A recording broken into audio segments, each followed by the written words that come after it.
What is going on, YouTube? John from Emphatic coming to you with the latest Emphatic War recap. 101 to 98, CWL Week 1 in the Premier League lost to J off. Uh, just a little precursor as I am trying to record audio and video at the same time, so you might hear some bumping because audio's on my phone, so let's just see how that goes. Uh, but here you go. Here's the game. They did end up going for an 11v11, which they did get at the end of the war. War was pretty much decided. They got all of our 11s with 10v11. We decided to throw 11s at 11s, and we did come away with 2 out of the 3 hits. We got Asuka, we got my account hitting for 11s, and Asuka did go for a 6-pack and just missed out. I think it was a wall breaker fail.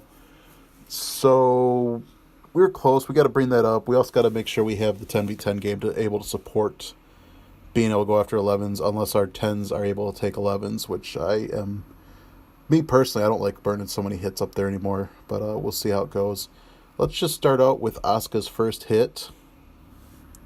And he is just coming at this one with a closed Bewitch attack. So this is an attack we see a lot. And there's a degree of luck that it's involved with. And you'll see how close this was. In fact, if you see here, we got still 2 minutes, 45 seconds to go. I think this one came right down to the wire. I just missed out on it live. So, Rage on the Queen, get the balloon out to take care of this Tesla. And we came really close with this one on 10v11 as well. It was kind of a bipolar walk is what we try to do. So I'm not sure if we'll have so many resources online anymore with 10v11 because 11v11 is going to be taking over a nice part of it.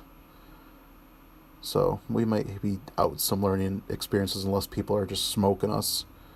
Because, yeah, they did take out all of our 11s so with 10s. So really the 11v11 was a luxury because they did not clear 10s. So nice split to the kill squad here. They should finish off the rest of this core, and actually the healers are all on them. Queen's being tanked by bowlers, and we got a baby dragons down here. He's going to come back over and get all that stuff, and I believe he does survive to get that Tesla. Yeah, he definitely does because nobody ran down at the end of this. So let's just throw this in 2x because it's a slow process to finish.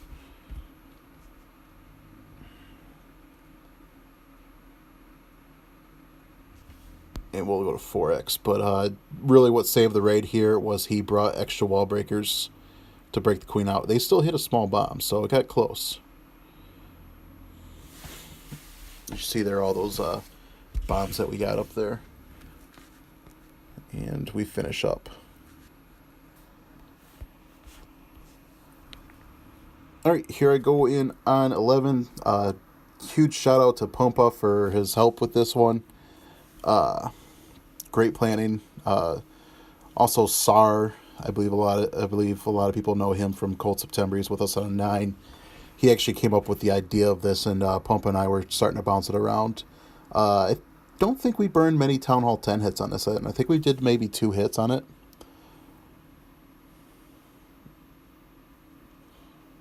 So, and the Town Hall was taken each time. It's just the percentage. I think we ended up with a 49% 1-star, and I think at that point, after we'd burned so many hits on 3, we just decided that we were hitting at 10v10. But there you go, with the help of the ward, it just gets massive value. And this was a Valo, so Valalo. So you saw the Valks in there just doing some damage, but this entrance was pretty brutal here. Just barely misses out on getting the Expo as well. Because the Queen decided to go after the Elixir storage first. So Expo's at least weakened up. But now we will get the loons coming in.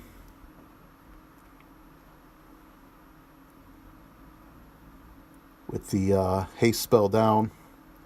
Pinching in some balloons up here up top. And we are already sending in the 12 o'clock loons to continue pushing everybody to the core. So since we did this damage, we're pushing to the core. The balloons are going to go straight for that Eagle with the help of Rage. And then straight to the Inferno afterwards. So Get the haste spell down. We do have some back end balloons because we do have a wizard tower down here, which is doing some nice damage. But we'll go to 2x here. And everybody's finishing cleaning up there. The balloons are coming into the finish. And we do get that hound to pop. So, with a swag haste spell. Nice hit. Alright, we start out the 10v10 action with Vortex here. And what is he doing? He is going... This happened when I was asleep, so I did watch the replay, but I don't totally remember what happened here.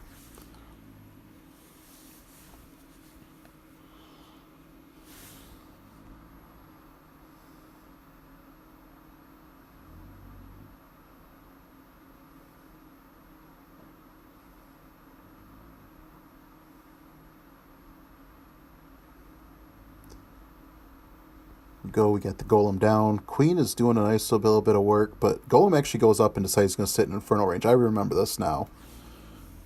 So, kind of funny. The plan was just so good, though, that this does not kill him. Gets a jump spell down early. You know, if he did that a lot earlier, he probably wouldn't have had to deal with the inferno beams, but we did send in some giants as well. Bowlers are coming in, and because the king is being an asshole down there, they decide they're going to target him. Gets the rage spell down, and here they go. They start taking care of buildings.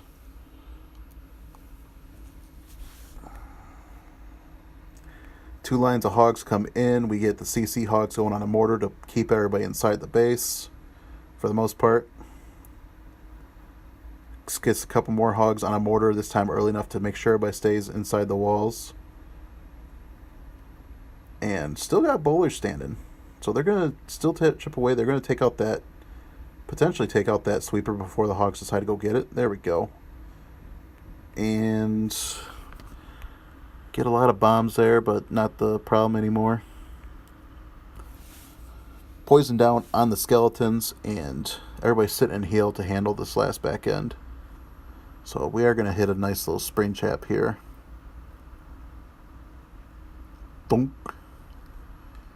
But damage is done, base is cooked, and that was our first one I think we landed. So nice hit, Alpha.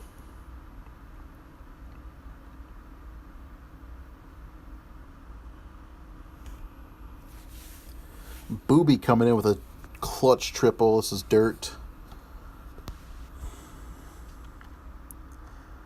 And this was actually a plan ran by Eamon. And Queen decided to turn around and hit the wall. I suggested maybe we wall break up at 10:30, and that seemed to do the trick to push her in the right direction. So we have 2 assists on this base.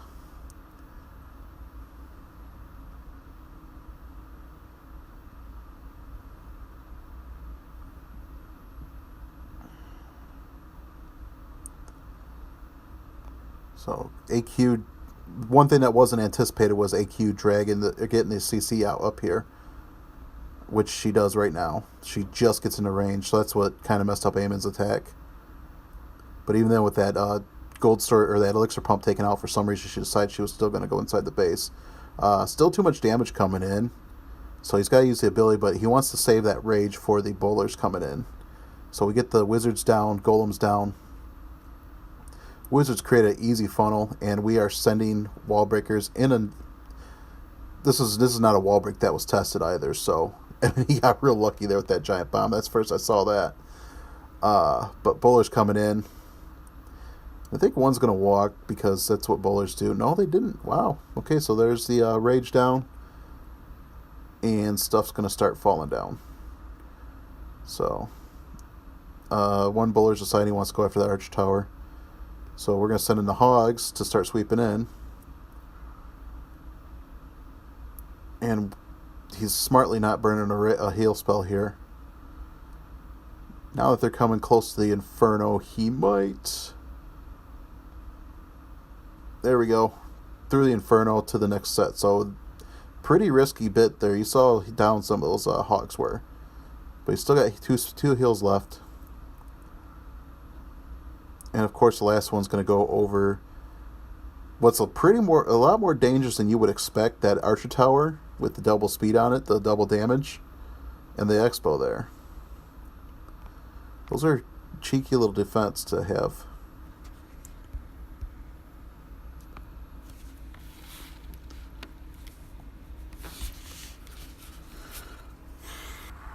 Okay. Now we got Pumpa on his Runco account coming in here with Lalo. And this was another plan ran by Eamon. And that lab, or actually I don't know if Eamon ran this one exactly, but on the scout that lab kind of sucked everybody back. But you will see here that the lab is accounted for. Sends down an extra wizard, although the queen got in range to start tanking that cannon beforehand. So this is going to be a funny part right here. So once that gold mine goes down and the wizard tower goes down, queen decides she's going to shoot that little corner of the wall. Come on. If that's not the most worthless thing to do, I just don't know what is. Does not achieve the wall break he was hoping for, unfortunately. But we get the poison down for the CC. And witches are just bouncing all over the place in there. But there they go. Get another rage down to handle the queen, who gets up in the poison, so she's going to be nice and weakened. And she just stays just out of Inferno range. If you saw those wall breakers hit there, they took some damage. Send a couple balloons in to assist there.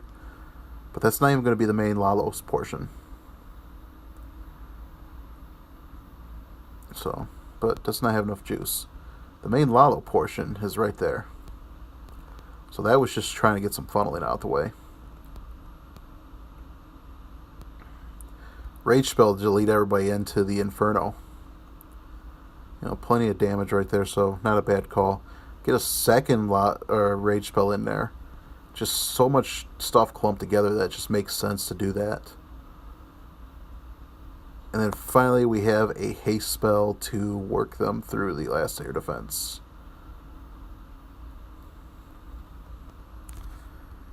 And that was a beautiful hit by a beautiful man.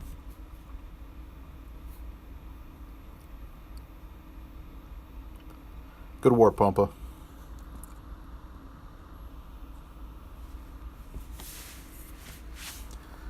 Alright, this is our fourth and final 10v10 on the lowest base. And this was one that we hit from a couple different angles, and Blizzard ended up flipping the script. And I think this was the only time that this style of attack was run on this base. Because originally we were trying to come up by the town hall and take out all his defenses at once. I thought a bow witch might work on this one, but I don't think anybody tried it.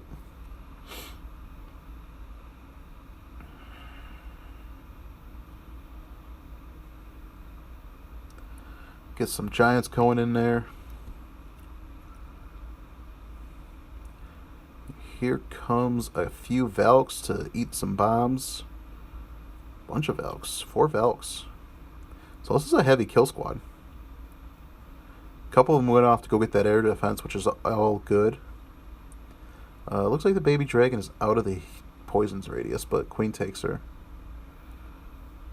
That's right, I just assigned the gender of the baby dragon.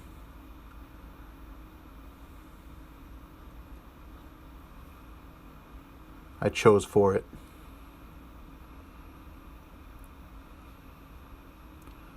And hogs are already coming in too. I think the top patch is going to hit a giant bomb here in a second. Yeah, there they go. But the heal spell is going to help them along, so poison's awaiting them at the expo. And hopefully, I don't think they're going to take out all the skellies, though, unfortunately. They might. Skellies are hurting. There they go. Yep, got all the skellies gone. So now we just have an enraged BK. This was kind of... I think he mentioned that he swagged his BK on this hit, so rewind and watch that and see if he didn't deploy his BK aside from cleanup. Because I'm pretty sure I remember him saying that. But nice hit, Blizzard. Quit snowing on my house. So Town Hall 9, we had a lot of great hits, but I want to show this one. We were 16 for 19 out of Town Hall 9, but I'm going to show a pretty crazy raid here. Really funny at Evil Day's expense here. But there you go, 4 golems coming down. So, you know, pretty tanky hit. And just watch how this thing unfolds. So you got 2 golems that are deciding to stay out, but fortunately some wizards are staying with them, and also very fortunate the Hound decides he's going to hang out over there. So they lure the CC Hound. Well, there is wizards there shooting at it. So bowlers walk, queen walks. So this is Fair Play 101 here.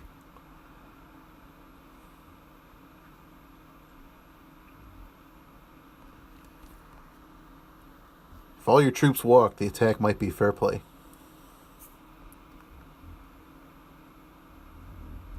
Golem down, going for the mortar. So, spraying a couple back-end loons, so that's still pretty retaking control here. So Archer Queen does get a couple shots at a mortar or Expo. We do have golems in there. And this sweeper is pretty much making sure that those loons will not take out that Expo. So Expo turns on to Golem. We'll speed this up. Just go fast.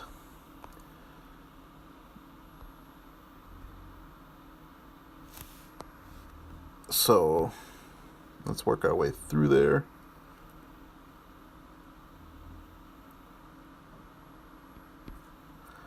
She takes out that sweeper, and Queen on Expo. She goes at this thing with maybe a fifth of health or third of health left. Final shot. In fact, that might be a beneficiary of Last Shot Always Lands when they updated that in the patch. So good hit to Evil Day. Busting your balls here. All in good fun. I would love to show more 9s, but I just don't have the time right now. So we'll see if anybody DMs me after I do this recording to add their base. But if not, you guys, thanks for watching.